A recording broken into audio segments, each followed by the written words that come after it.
this time around, right, when I apply, I'm also not applying based on job satisfaction or anything at all that I imagine is going to be a fit, wonderful environment for me to work in, because, you know, I feel as if the beggars can't be choosers. But there is a job opening that I saw on LinkedIn. It was LinkedIn, okay? I remember I said that I'm not going to go on LinkedIn because I feel like all these multiple job places where you can apply. Well, thank God I went and I reignited my old LinkedIn and I looked for a job over there, applied for a job over there. When I clicked on it and I read the job description, I was like, oh my goodness, my heart, it yearned so much for that job to be mine, or for me to, you know, be called in this ecosystem.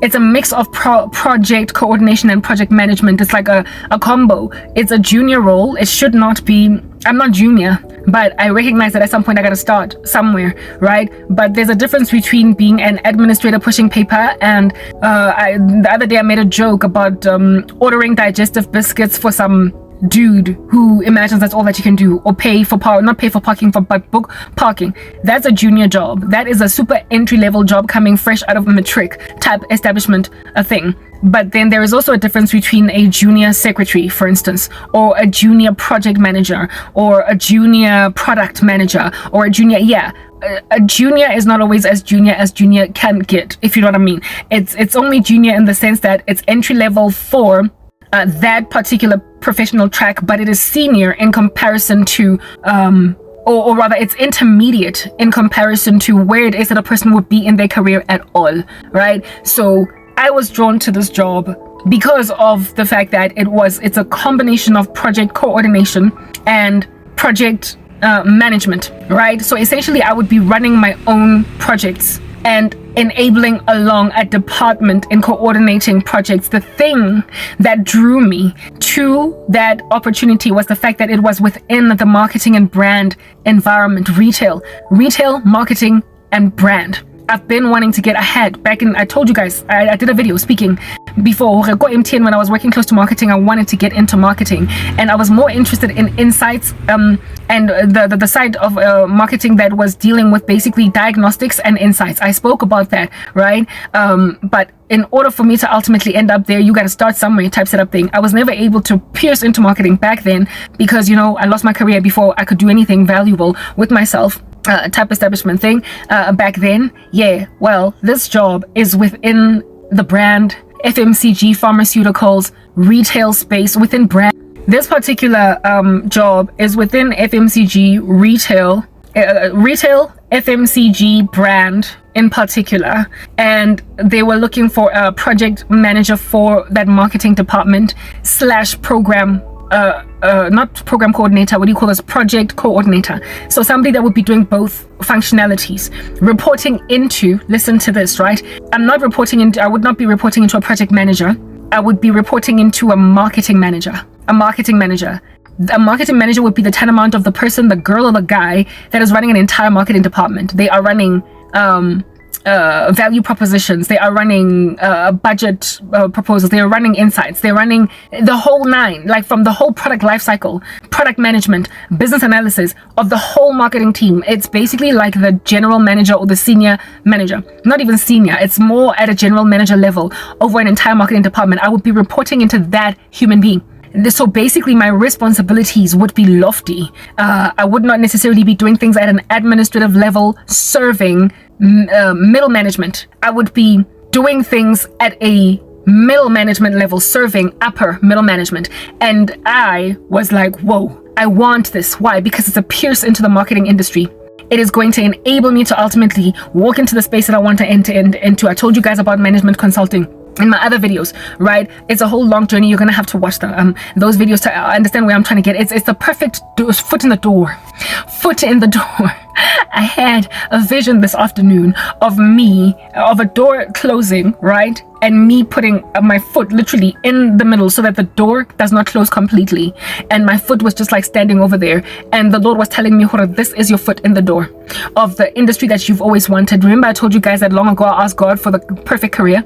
And I just could not get into it because, you know, all these things happened in my life. At some point, not at some point, sorry, but I sought his face to enable me to work the kind of job that I wanted. but I didn't know how to get in there, type establishment thing, and I didn't want to have to start from scratch. Back then I was frazzled and befuddled by the prospect of starting from scratch. Well, this time around I'm content with taking a step back, whereas before I wasn't. And this here would be a step back in terms of job level, but not too many steps back. Plus I would be reporting, like I said, into the marketing manager. It's only a matter of time before I am one of his or her what do you call this, managers underneath, like underneath them, in over one of her departments. And hopefully where it is that I can infiltrate is where it is that I'm trying to go to. Insights, diagnostics, analytics. I will finally end up there. And the wonderful thing about it is that it is within the industries that I've always wanted to be in. I don't know how many times I tried to knock on the door of Tiger Brands back in the day and I couldn't get in. Coca-Cola.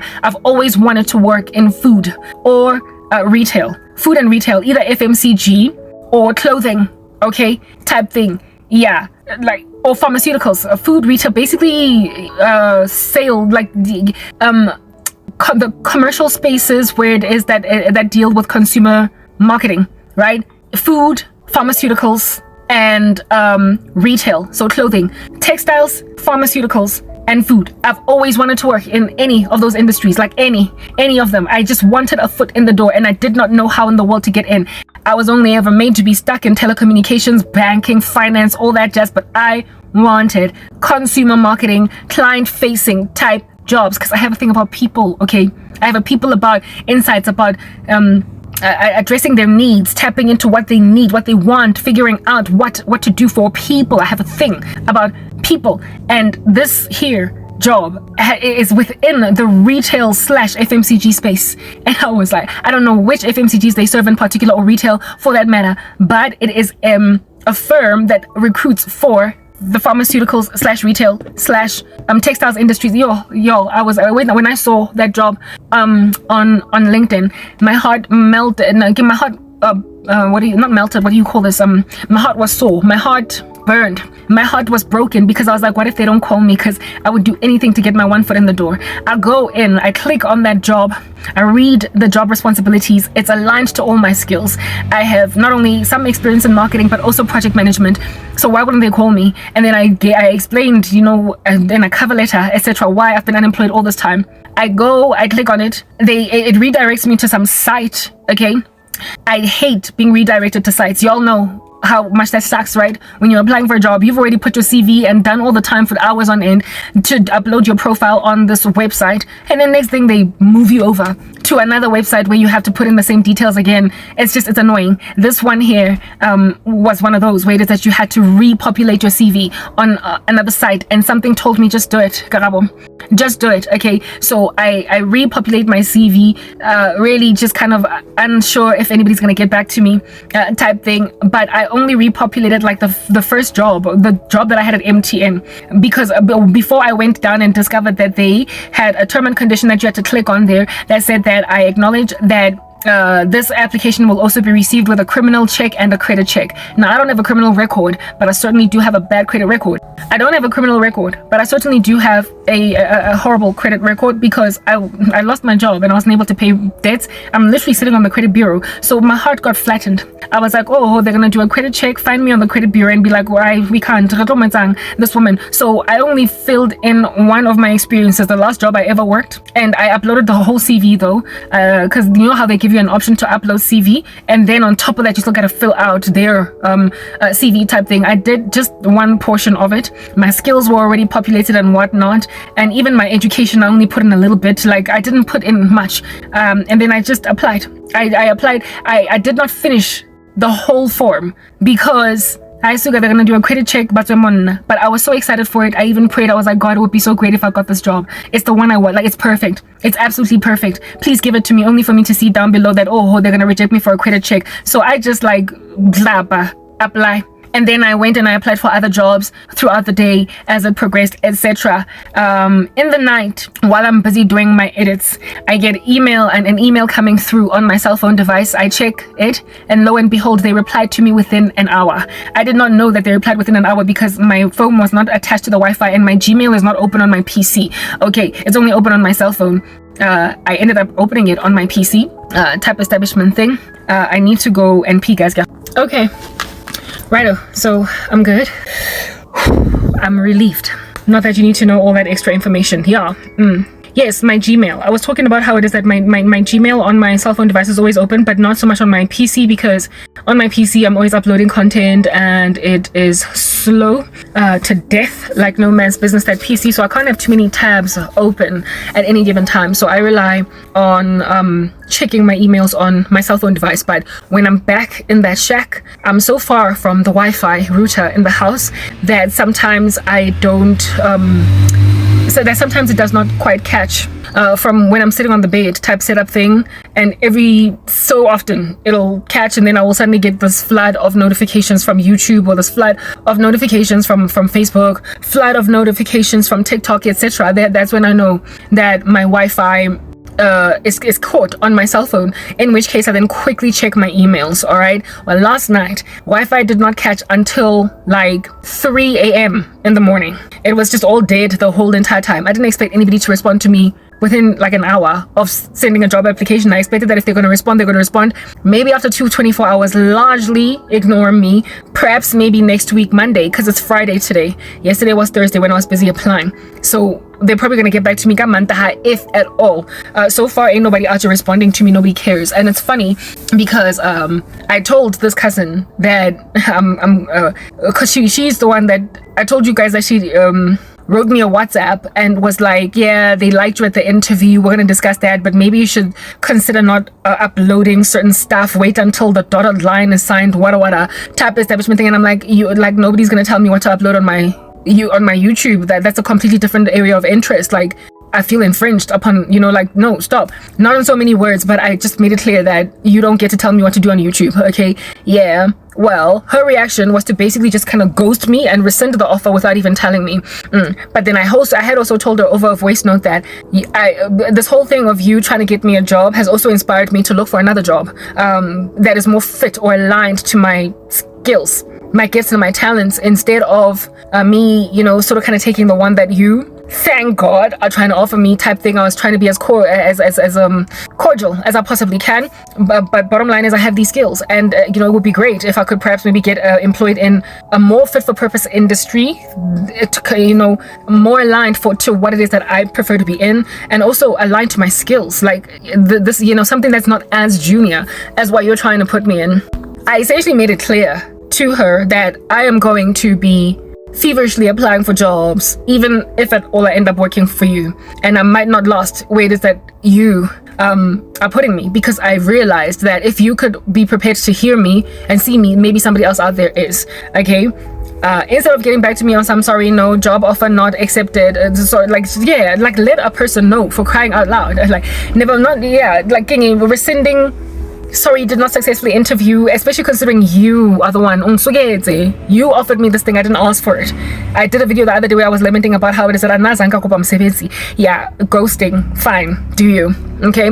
But I did say that it would be great if I were to be placed somewhere, maybe like marketing, something that's more aligned to my creativity, the industry that I want to belong to, alongside my skills set, something more aligned. Yeah, this individual then makes a decision to ghost the living daylights out of me, but I had made it clear that I am going to be applying, right?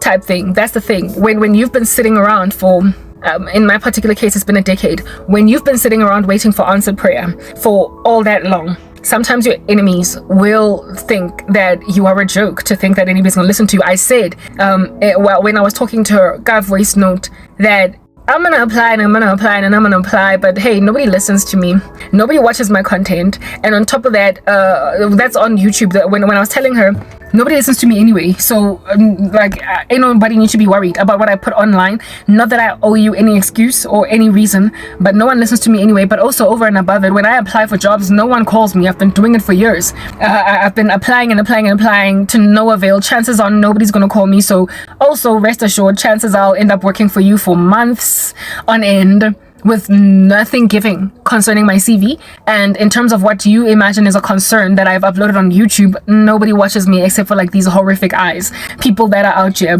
thoroughly trying to wreak havoc in my life. So papa, relax, bloma, umuntu wanghosta, wangitshela ukuthi she'll get back to me, nothing, wathula, fine, whatever. It is leaning on the fact that 10 years has come and gone and nobody's called me. for jobs that that have been appropriate for me. 10 years have come and gone. I have not gotten the right job. 10 years have come and gone. Even my YouTube channel is going nowhere. That's the thing. They lean on the fact that fit that 10 years, 20 years, 15, 7, 5, however long you've been waiting for as a child of the living God, and they think that nothing is coming. They think that no one is coming. They think that because 10 years have progressed, another 10 is going to come and go. Another 10 is going to come and go. So they lean on the fact that kuthulile. But they don't know that at the time when they're taking that for granted, the circumstance, that's when God is helping you along. So the humiliation that is facing your enemies, body of Christ, is the fact that at the cusp of your breakthrough, they will have been at the height of their insanity, and they will have done something beforehand to spite you. They will have done something to spite you, trusting that you're going to be sitting at home still gathering dust a year later, 2 years later, 3 years later. They will mock you, trusting that this is not going to give. And then it gives. Here it is, that ever since that conversation, it's been like 2.5 weeks since I spoke to her.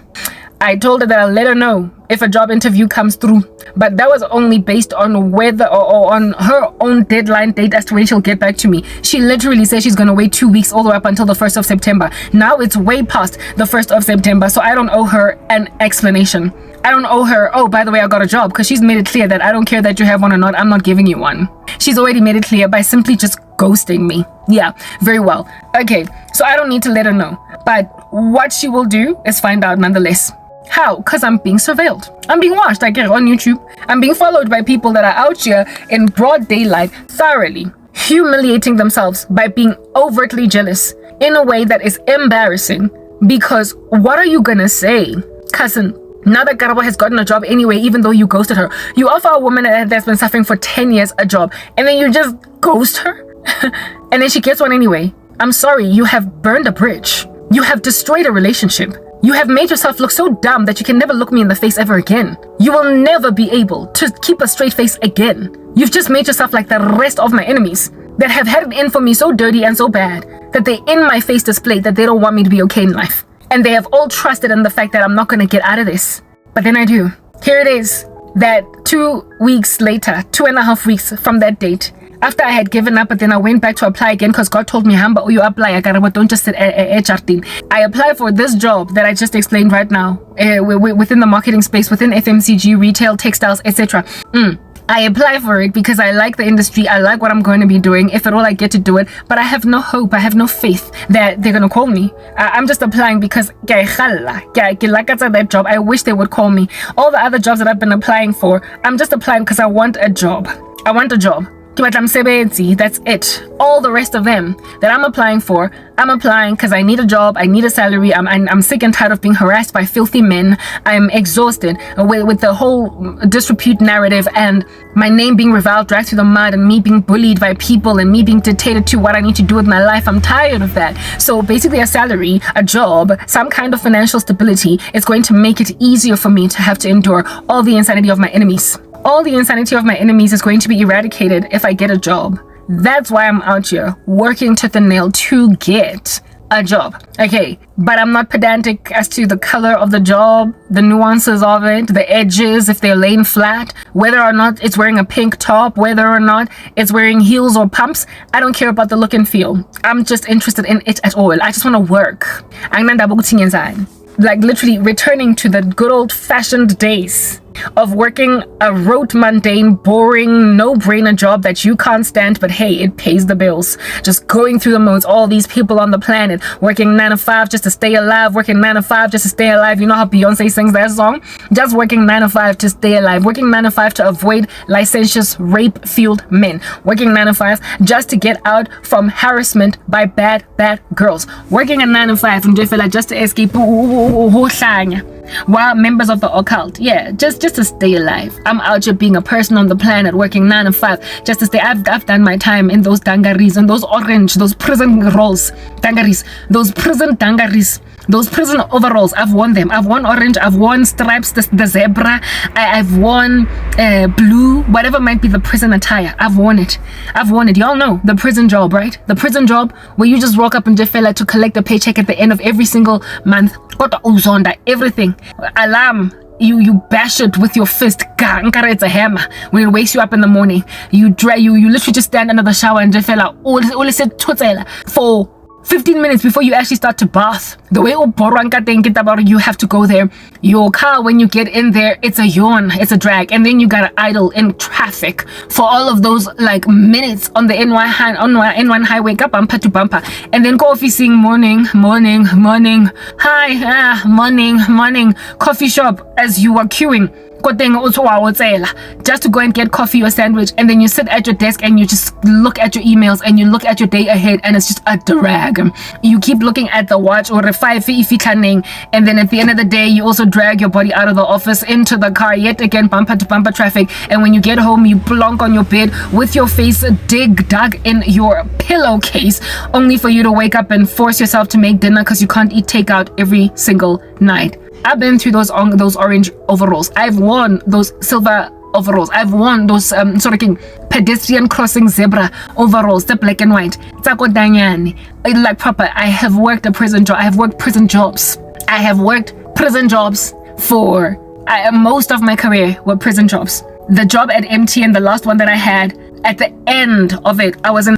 Ironically, the job that I lost, the last job that cost me so much envy that I became Daniel in the lion's den, I was actually quite satisfied in it. But even as a project manager, I was somewhat of a prisoner, but not nearly as much of a prisoner as I was when I was in the call centers, especially the call centers. When I was a program coordinator at MTN, I was an orange, okay, and it was not the new black. I was out here wearing dangaris, overalls, to work, just going through the modes because I had to pay a car, going through the modes because I had to pay my fees, going through the modes because I'm en route somewhere else. This is a means to an end. One day in the future I'll have job satisfaction, I promise, but for now I'm in the sun and it's sultry and there's a mirage in this desert and it looks like a glass of water in the near distance, and then only to happen upon it and realize it's a rock. Aguna manzi, it's dry. Danyani. Y'all know that Danyani job. I was prepared to go back to Danyani. Even though I prayed to the Lord to get me out of Danyani. I did not want to wear orange as the new black. I did not want to wear stripes. I did not want that. And I saw the Lord's face long ago. But I've been unemployed for 10 years. You don't get to choose. I've been applying to be an inmate on social media. Not social media, what do you call this? On my social media. If I had a YouTube channel, that would be the perfect job, frankly. That was monetized, but I can't do that because I'm blocked, I'm shadow banned. The global elites don't want anything to do with my voice, so I'm never ever gonna have freedom on YouTube, right? Whatever. But it is possible for me to work in corporate and be happy and have job satisfaction. I have communicated that to you before as to what would have been the ideal job for me, right? But when am I ever gonna get it after 10 years of being dry in my curriculum vitae, of there being nothing going on in my life, in light of the corporate space? That gives me even an iota of job satisfaction, even an inkling, just a pinch of job satisfaction. That's not coming. It's not coming. I'm also going to bash like a hammer my alarm yet again and drag my body through the day, through traffic, through everything, and just merely exist and then go back home and then dig my face into a pillow at the end of the day. Yeah, only to force myself to cook dinner because, like I said, can't eat takeaway every single night. So over and above having had a really rough day, because that's just the nature of these 9-to-5 jobs, right? Yeah, I was prepared. I was applying for prison. I was applying for to become an inmate. Yeah, I was applying to become an inmate like many of y'all. Yeah, I was applying to become an inmate like proper. Apply. And then when I applied to become an inmate, guys, my heart bleeds because I'm like, but I should not be doing this like proper. There comes a time in a person's career when they stop being inmates because they finally have broken through into the place where they want to be. Why am I still an inmate? Yeah, God blocked it. I was gonna be an inmate working for that cousin of mine, and God blocked it. And I was going to be an inmate working any other of these jobs that I've been applying for online for the sake of it, so you can understand how much God really rewards you and he will remember all of your benefits. Yeah, I was going to be an inmate. Do you understand? But then there came a job online advertised that smashed a lot of my skills, where it looked as if though I'm very potentially I'm not going to be an inmate. So this time around I was applying for a job that I really wanted. I really wanted it. This one, when I was reading the description, I was like, oh my goodness, I'd be happy here. I'd have job satisfaction. It would not matter what they're paying me. Chances are it's not nearly as much as what it is that I used to earn before, but it's about job satisfaction. I've told you guys before about a job that I used to have back in the day where I was a claims consultant for Telesure. It was an entry-level job. I was at the call center. I was a claims consultant and I loved it. So even though the salary was low, I had job satisfaction because it was just it was appealing to my interest, to my heart. Yeah. Money is not a motivator. I can't say that enough. This year, I don't even know what the salary is for this job. There was no range, okay, communicated, but all I know is that it's a mix of project coordination and project management. So it cannot be lower than a certain amount type establishment thing.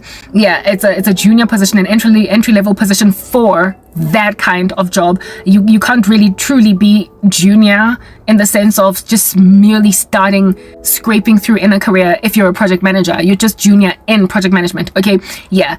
That's what this job is, even though I'm not junior at all, but I've had a 10-year gap in my CV, so I gotta start somewhere. Type establishment thing, and for the first time I read the core competencies, the key KPIs of this job, and I'm like, whoa, this I'm gonna soar. I'm gonna be happy, Lana. I am going to be happy. This is going to give, okay? This is going to give. Type establishment thing. I apply for it, and then I see down below that they're gonna do a credit check and probably like toss me. I don't finish the whole application. I'm like, oh, I guess I need to just keep on applying for prison, right? I need to keep on applying to be an inmate in Samtanyane. I leave it alone. They responded within an hour, but I did not get it within an hour. I only got it at 3 a.m. in the morning, their response, okay? Because that's when the Wi-Fi caught. And I started getting a flood of notifications from social media, following which I then went to Gmail and I checked my emails to see if anything came through. And I had 2 emails from that company, all right, from that place for having applied for that position. The first email that came through said, please complete your CV, right? The first one that came through said, please complete the information on your CV. Chance, I attached my, what do you call this? My actual PDF CV that I attached, but I did not finish filling out their forms. I only put in a portion of my experience. I also did not put in my qualifications, the documentation that they need, because I was like, what's the point? But I'm just gonna apply just in case. I sent the application and I was actually thinking of just letting it go when I saw the credit check, but I was like, just apply. It's not gonna hurt. Just throw it in the wilderness. Cast your bread upon many waters, and after cast your bread upon the waters, and after many days it'll come back to you. I cast my bread upon the waters. I applied, and within an hour, the first lady responds on some, please finish your CV. Please complete the forms on our site, right? I of course would have immediately responded to that if I'd seen it immediately, but of course it would be hours before. And then about 45 minutes later, I then get an email from what I would imagine is like an administrator from there, that probably this lady was like, please follow up with this candidate. I've already told her to fill out her CV. I've already told her to complete the form, but she's not getting back to me. So please follow up. And so I get another email from the same company, but a different lady, right? And this lady is like, we are interested in your application. Kindly finish filling up the CV on the portal, and also please do these assessments because you've been shortlisted for at least that you have been shortlisted for assessments type thing, like, you know, numeracy, literacy, what do you call this, like thought process and what have you. But first you got to finish your CV and then only do these. It was when I saw these 2 emails from these 2 ladies, I was like, whoa. They responded. Somebody responded. I said, like, it was not an automatic email generated response on some, we have received your application, we will deeply consider it, consider yourself unsuccessful if after 3 days we haven't replied, or we will see what we do. No, it wasn't an auto generated email. It was from these people that work there. And the first one was telling me, please finish your CV. Didn't respond on time. The second was, fill out these assessments, but also please finish your CV. Yo guys, at 3 a.m. that's when I see these responses, right? Chances are they responded to me based on my attached CV. So the information on their website was insufficient, but they probably opened my PDF CV, saw it, and then were like, we'll take it. We'll take it. Well, like, yeah, contact this chick. We want to see her. When I saw that those responses, like, I jumped. I was busy uploading content. I was listening to something by James Caddis on YouTube. I was listening to like some stuff that I think it was either James Caddis and Tom Hughes or Ellie Beth Stuckey talking about some mass shooting in the US and whatnot. Basically, I was listening to stuff on YouTube. Okay, when I jumped, I paused everything.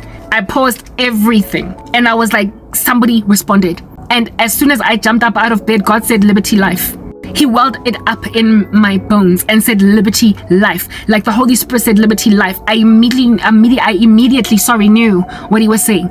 Liberty Life is the one job or one organization that contacted me, responded to me when nobody else did back in the day. And it, from the very beginning of them responding to my application all the way to the end, worked out. It worked out. I got the job, even though it was the only one that interviewed me. I wanted more options. I wanted to have options on my plate. I didn't have many options, just that one. And I was panicked because nobody else was calling me. Nothing else was happening, but it gave. It became the one thing that broke me out of a grain of poverty that was threatening to keep me in the gasi for the rest of my days looking like a loser. Liberty Life was my life buoy and my olive branch back in the day. And God said that this here job is Liberty Life. Literally, he said, he welled it up. He bubbled it in my spirit. When I jumped up and saw these emails, he said, Liberty Life. I was like, Hiyo, Nyempel, are you telling me that this is my job? And when I went and I read when I went back into their website, I realized, because I had applied for so many opportunities throughout the day. I realized that it was the one that I half-heartedly did. However, it was the one that I wanted desperately, the one that I clicked on in LinkedIn, and then it redirected me. I was like, this is the one that I wanted. This is the one that I wanted. This is the one that I wanted. But then I gave up because they said they're going to do a credit check and forget about me. Yo, guys, it was 3. I was getting about ready to lie down because I'm on my period. I've got these pains. I've got a little bit of a headache. I'm under demonic attack. I was like, nyolala mina gunini nyolala korobala. I am going to sleep early. It's early. 3 a.m. for me is early. Sometimes I can be awake until 5, 6 a.m. Right? But when I saw that Hashem energy Katsoha, I came back. Katsoha, I was like, I don't care how long it takes for me to finish uploading the CV on the machine, and I also don't care how long it takes for me to do these assessments. Before I'm not about to go and drag my feet down his bicycle. It's like I had one foot in the door. I was not about to let that opportunity slide right over my head. So what did I do? I sat up. Do you understand? What did I do? I sat up. I sat up and I filled out the application online. Not the application, what do you call this? The CV go fair. Like I filled it to 100%. I uploaded all of my forms, my documentation. So that's the first thing that I did. I finished the application process that I did not first do. And I was like, God, if this is Liberty Life, it means that you're going to cause them to forget about the fact that my credit rating is shocking. It's horrific. And indeed, they ought to forget about it because it's the Labor Relations Act. No longer can you discriminate against a person based on their credit rating, because how are they going to pay off their debts if you don't give them a job? Like, that's a thing. It's been a law for a minute, but some companies check for it anyway, especially the financial services industry, for understandable reasons. But this is not the financial services industry. Like I told you, it's FMCG.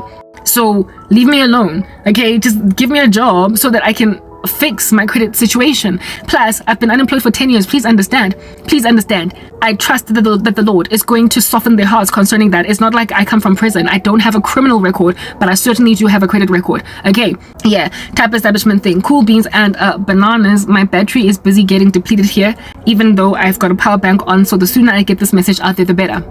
Yeah, that's what's good. So I tell myself that if God has told me this is Liberty Life, it means they are gonna at some point eventually ignore that I'm on the credit bureau. They're gonna ignore it. They're gonna give me a chance anyway. They're gonna love me like a fat kid loves cake and totally give me a shot, even though I'm on the credit bureau. And my mom also once got a job, and that was even before the Labor Relations Act adjusted the law. Okay, they gave her a job even though she was on the credit bureau because the people who interviewed her liked her so much and they understood that. But like, how is anybody supposed to fix their credit rate situation and pay off their debt when they don't have a job? So they gave her a job in spite of her credit record, but all along she had been struggling to get a job because of it. Like, she would apply, they would interview her, and the credit check would come back and they would be like, sorry ma'am. But the one company, if anything, it was the very company that she ended up working for eventually forever. whatever into the future, Kijima. She stayed there for like the rest of her career. Type establishment thing, they gave her a chance in spite of a bad credit check. So looks like I guess I'm following in my mom's footsteps, like the exact same things that she went through, I'm going through them, like generational curses, like proper, you will know, okay, type thing. Anyway, whatever. Type establishment thing, very well, cool, and very beans and an entire bananas. I sit up straight in bed, I fill out the rest, right, and then I start to do the assessments from 3 a.m. Yo guys, like this lady is like, they're gonna take you an hour to do in total. I'm thinking, okay, an hour is nothing. They didn't take me an hour. Hour schmawa. They did not take me an hour. The first one was a literacy assessment. The first one was a literacy assessment, like grammar and all that jazz. That was quick, okay? I was able to go through that one quickly. And then the second one was a numeracy one. I also went through it relatively quickly, but not as quickly as the literacy one, because it involved calculations and everything. I even went to go and take out a calculator, but like my financial calculator, Yakovit's Israel, haina electricity. I should have known better. It's been sitting more topong for like years, so I had to use the one on the computer. Yeah, the literacy one and the numeracy one went swimmingly, right? The last one, it was thought what Dishi pinja fella clubs and hearts, queens, basically the shapes that you find on cards, like playing cards. You just have to like go and figure all that out so they can figure out your thought process and how that works. The first couple were okay. The rest of them, because I was as tired as I was and my brain was essentially unraveling like thread. But it took me so long to find the patterns.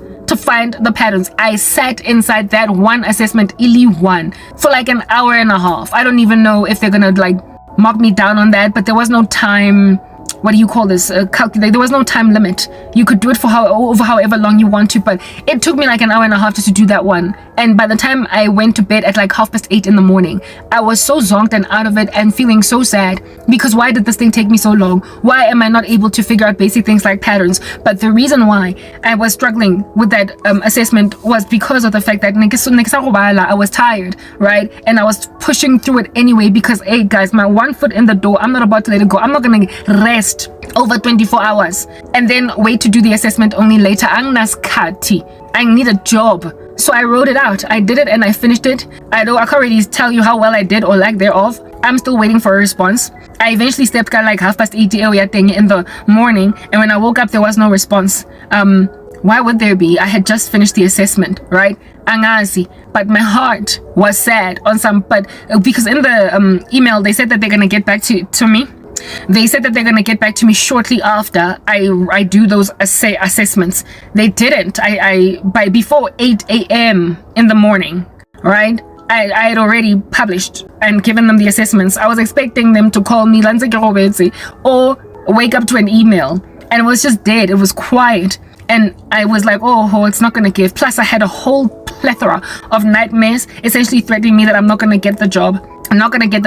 So I was just basically dragging my body through the mud on some I did an assessment for half an hour, for like 2.5 hours. What's the exam for mahala online, hoping to get a job, only for nothing to give. I wrote an exam.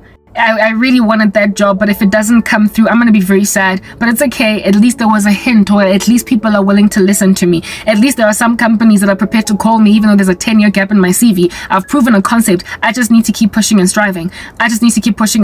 However, as I've been walking through these streets, walking up and down all the day long, God has been saying perpetually on a loop without ceasing, liberty life. Throughout the time when I was doing the assessment, he was giving me images, flash visions in my mind of the day when we went to Liberty Life to do the whole thing. Go Liberty, we went on site, right, to do psychometric, to do numeracy, and to do shapes like spatial reasoning. That's the one thought, right, where they put like shapes there to see how you reason spatially type thing. We did that over an entire day. over a day. Why did they say that it's going to take an hour? Anyway, whatever. It was like over an entire day. We did various exercises in groups, and then sometimes as individuals, and then we went home, and then a week later, 2.5 whatever weeks later, they then let us know, you've been shortlisted, Karabo, what a fish paste, etc. During the time when I was doing those tests online, the Lord kept on reverberating the flash vision of Liberty Life during the day, on the day when we went to go and do the tests. Yeah, it's a psychometric and whatnot. Over and over. He's basically telling me, Karabo, uskathaba. Ke Friday, Kajeko, they didn't call me, right? It's quiet. But the Lord was like basically confirming to me last night that even though all the other jobs that you applied for are not responding to you, don't faint in your heart, because this is it. This is it. I have not gotten more confirmation about anything in this entire time, but other than this time around. Like, the confirmation is so yawny, it's so loud, it's so ostentatious, it's so glaring. Like, the flash, like the gaga hazards just going in my ear are so voluminous concerning this particular job opportunity that I was tempted to just sit on it and wait for them to call me on Monday or Tuesday next week. It's Friday right now, so it's gonna be quiet for 2 days. Monday or Tuesday or whatever, or whenever it is that they get back to me, only then to share the story. But you see, we walk by faith and not by sight. I am here to let you guys know. That's why that's why I sang, and I'm so happy. I don't have a job yet. I haven't gone for an interview. I haven't even been called in for either an online interview or a face-to-face interview or whatever. And yet, I have been told by Jesus Christ of Nazareth that that is my job. I have a job. I might not yet have been called, but that's it. I am going to be working as a project coordinator / project manager. I am going to be working as a project coordinator / project manager for a brand team, some within marketing. Let's just say within marketing, servicing retail industries, FMCG and retail. That is within textiles and say FMCG and retail, pharmaceuticals too. Yes, I did make mention of pharmaceuticals. That's what this firm basically is servicing. And the Lord has made it clear that they're gonna have no regard at all, or at least they're going to shove it to the side for the fact that I do not. My credit rating, is as horrific as it is. My credit record is giving cadaver and RIP as it is. This is my one shot. Look, I'm not going to stop applying because I'm scared all around. Plus, faith, Thomas? I'm like doubting Thomas at this particular juncture. I'm doubtful. And so because I'm doubtful, I'm going to keep applying so that I can, hedge, not put all my eggs in one basket. But this is my job, and I don't know when I'm going to start working, but I'm going to start working it. So the very thing that I did in communicating to you guys after my cousin allegedly apparently gave me a job, that even before signing on the dotted line, it was a done deal because she told me that it was a done deal. Yeah, this time around, I'm doing that exact same thing. Basically the same thing that my cousin called a mistake. Don't tell people before you write on the dotted line. Wait until you get the job first type thing. Yeah, to basically say that if at all the Lord has spoken, you get to prophesy in advance, and when it comes to pass, then you're not to be feared. You are to be feared, because then on that day you display that you are a true prophet type establishment thing. You get to speak in advance that the glory of God may be realized, that the glory of God may be respected and adored and kissed when it comes to pass. The Lord told me, I've gotten it. I am the candidate that has successfully interviewed for that in advance. Has He given me that job? Enough for me to rock up here and say, I got a job. I have not yet been interviewed. Nobody has promised me that job, unlike with my cousin who rescinded it later. No one has promised it to me. No one has even called me for an interview. No one has agreed. Presently, there are multiple candidates vying for the same job. They are all writing online assessments, and some of them going to get called for an interview, be it remotely, virtually, or on site at the premises where it is that they have a company running. However, I'm going to be the one to get that job. It's one opening. They're not looking for many people. It's one opening. And according to Jesus Christ, it's mine. That is the job that God has set apart for me to reignite my career in. And it is within the field that I asked Him to move me into back in the day. And I am coming here by faith to let you guys know that I got a job. I got work. I got work to do. I got a job, baby. I got a job. And it's funny because on the day after writing the psychometric test, right? Remember I told you guys that I need to get a job quickly before my mom acts a fool on me. Yeah. After writing those tests online, She asked me only today, what happened with that opportunity with the cousin lady? I was like, rest assured, I'm looking for something else. My banking was to test it online. She was like, no, as long as you're looking for something else, you're cool. In other words, I have stayed my mom's irritation, anger, and vibrancy of affliction by just letting her know, relax, Bloma, something else could come. Know and understand that when, not so much if, when I get this job, not only am I going to be more fitly placed in terms of my skills, I'm practically a project manager again, all right, in this job, but the money is going to be way more. It cannot not be, because this is not an admin job. It is a coordination job. It's a monitoring and control job. It is a overseeing job. It is a project management job, just within a junior role. So there's no way that I'm going, like the money that they were going to give me, but I'm not going to tell you what it is, because then you're going to be able to more or less gauge what I'm going to be earning. Ain't nobody need to know any such information as that. I'm not about to share it, but bottom line is I'm probably going to be getting on top of the money that my cousin was willing to give me, probably an additional 10 to 15,000 rands. I'm probably going to get an additional 10 to 15,000 rands on top of the original. So basically a lot more than what she was trying to give me, and more fit for purpose with, of course, job satisfaction guaranteed. Job satisfaction. And as for when I start working, I don't know. But that's what God did for me. Here it is, that somebody pulled the rug from underneath my feet. Somebody gave me something and then took it away, and then trusted that nobody's going to come through for me, only for them to get humiliated a mere 2 weeks to a month later, where it is that I get a job interview for a more fit for purpose job, and somebody that is a complete stranger that don't know me from a bar of soap makes a decision to give me a job that is aligned to my skills, showing just what the wicked are prepared to do to derail you. They are prepared to make you settle in the season of your self-doubt, such that you will literally take half a salary than what it is that you would have taken if you had just waited on God 5 more minutes. If you had just trusted the Lord, you would have entered into something so much better. God knows where you're supposed to be and what you can do. And there are people out here in these streets that are prepared to acknowledge you for the skills that you have. But there will be others that will be trying to put you in your place. By making you work some silly admin job despite being extremely skilled. They will try to put you in your place by refusing to acknowledge something worth the while for them to take in their stride, because they're actively trying to handle you when you don't need handling. They're actively trying to make you get over yourself when there is no such getting over yourself that you need to do. When I started recording this video, I spoke about how it is that the wicked as a keeper, like it's wapi, they expose themselves.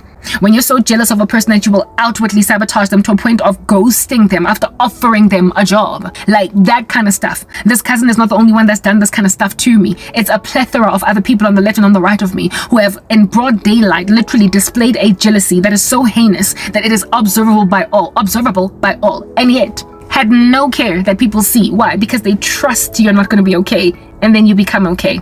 I don't know when I'm going to get this job, do you understand? Bottom line is I'm getting it, and I will only ever keep on coming to confirm what it is that I'm saying, that's my job. Guys, they called me for an interview. I will come and I will report it. Guys, they called me for a second interview. I will then report it. Guys, I'm starting on the 1st of October. Then you're gonna know that God has always had my back. And those that tried to humiliate me by taking away a job I didn't even want in the first place will rather be the ones that are in and of themselves humiliated. The wicked always speaks too soon. Like Penina, they always mock Hannah too soon. They always speak too fast. And I am trying to disenfranchise or disincentivize the wicked from carrying on in this fashion. Like, stop envying so horrifically that you will put yourself in a position to in the future be humiliated. Stop embarrassing yourselves, guys. Like, when God comes through for your victims, and the sad thing about witchcraft is that because you think it's this means of controlling everything and everyone on the left and on the right of you, that no one can catch you even upon doing it, you feel as if though insofar as you can just keep on recasting spells on people, you can keep on remocking them, just mocking and mocking and mocking, until one day God gives them breakthrough and you will wonder, but why have my spells not worked? Your spells never worked. It's just that for a season, your victim was being tested by God. But then when they get out of the test, they're in breakthrough. And their breakthrough is going to be obvious to you and everyone around. But it is also going to come at the humiliation of those who literally sat back and said, let's see what God does for you. And then God gives them a job. ntse ke le busy ke qala ko morao ke ntse ke order digestive biscuit for batho ba sang appreciating. I was going to have my enemies look at me on some who did you think you are? Except I never ever was trying to gloat. I was always trying to reach them for Christ. But when a person is jealous, they don't see things that way. They do not see things that way. All they see is somebody gloating all their goodness. They can't stand godliness. So in concluding this message, in sealing it, because now I'm thoroughly sitting on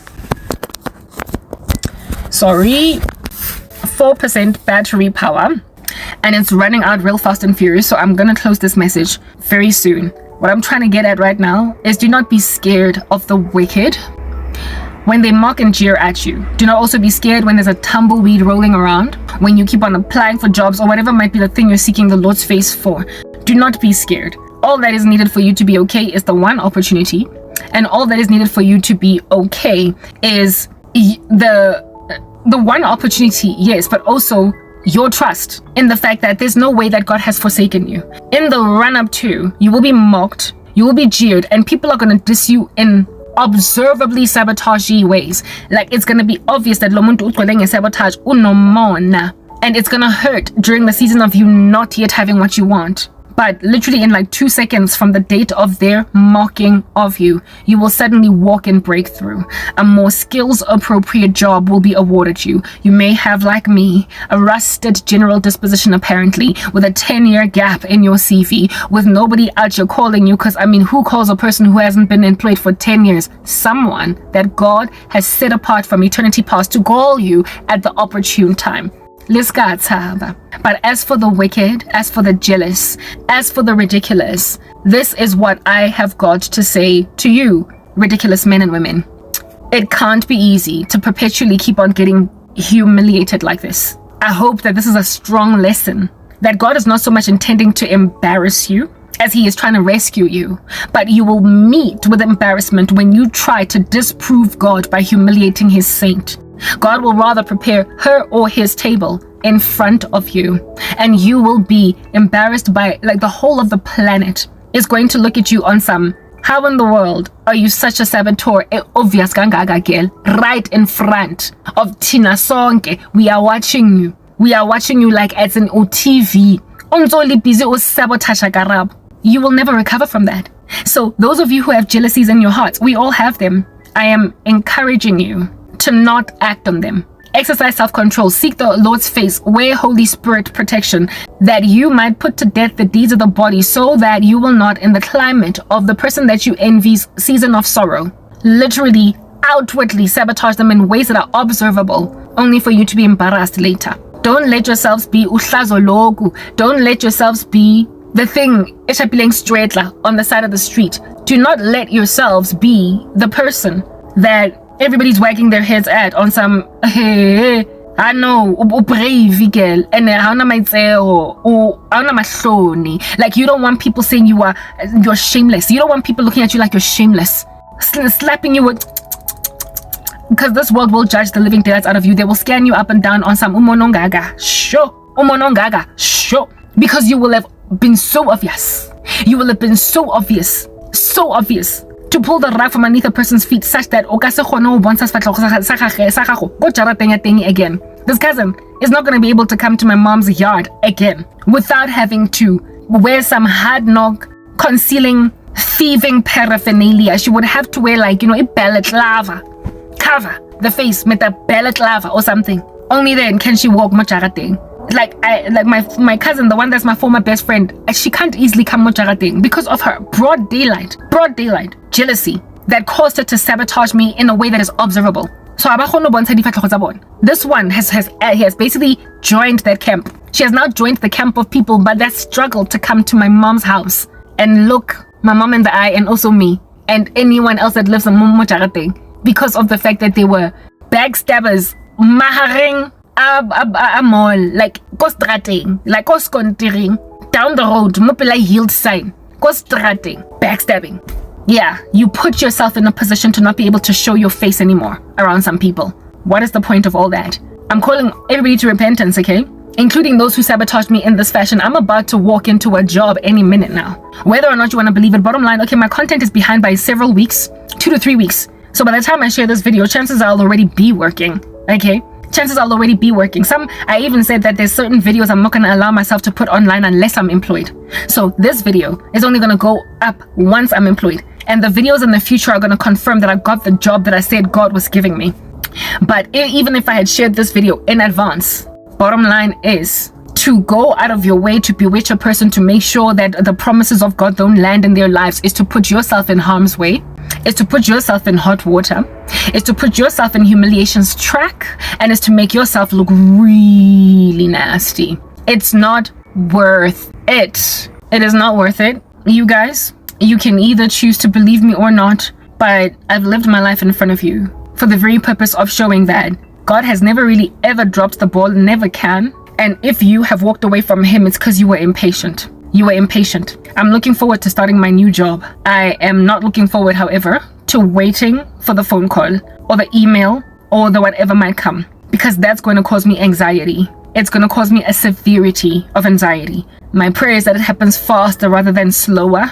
And once I do finally get into this job, I will only at that stage be truly set free from evil men and imposters who wax worse, deceiving and being deceived. Only at that stage will I ever really truly be set free from licentious men. The thing that is the bane of my existence is still a threat. Only then will I ever really truly free from the risk of suicide, because it keeps on pursuing me. The death spells that come will be ineffective as at that date. So the sooner this day comes, the better. I am officially going to be free from incarceration. But like I said, in the run-up to, the risks are still going to be there. The spells, the force, the coercion, yeah, that's still going to be happening. But hold on, guys. My prayer is that if you're in your season of testing and you're listening to my testimony, don't you ever give up, because the devil's voice is not more powerful than God's, but it can be clamorous and loud in a way that God's voice is not. The Lord speaks to you in a still, quiet, tranquil, God, transcendent voice of many waters type voice, while the devil speaks to you arasa ka di katara le di drums and all different kinds of showy orchestra like tap dancing shoes and guitars. That's how the devil speaks. So you will be scared. You will listen to your unemployment, you will listen to your singlehood, you will listen to a mistreatment, you will listen to sabotage, backstabbing, betrayal, jealousy that people are using to try and put you in your place when you don't need to be put in your place. You will listen to that far more easier than God. But remember, the Bible says that we must demolish arguments and every lofty pretension that exalts itself above the Most High, and hold into captivity every thought to the obedience of Jesus Christ. You must always conquer the devil's noisy people and the devil's voices and his demons with the word of God.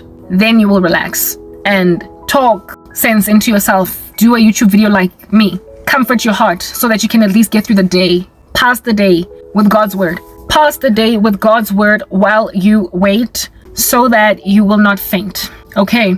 Because the devil is a liar, guys. But he's a very loud liar, and it's a lot easier to listen to him than it is to God. Because God says, be patient and trust me. God is about delayed gratification instead of instant gratification. So you're going to have to wait a little longer for God, right? And in the time of you waiting, Satan will try to get you to commit suicide. He will try to get you to settle, marry anything that comes, take any job that comes, hang out with any person that comes. You will be tempted to respond to all the stimuli that's coming from outside. That is obviously not of God. Just wait, and also trust God to protect you from that stimuli that's coming into your space, that's trying to force itself into your space. Just like with my cousin, that's the only reason I even considered it in the first place. I said I didn't want it, and I was forced. I already told you the story.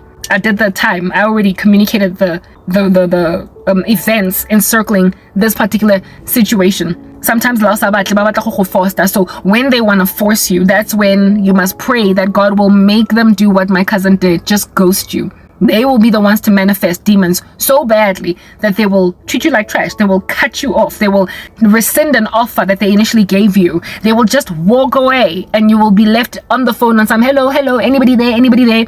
That's your protection.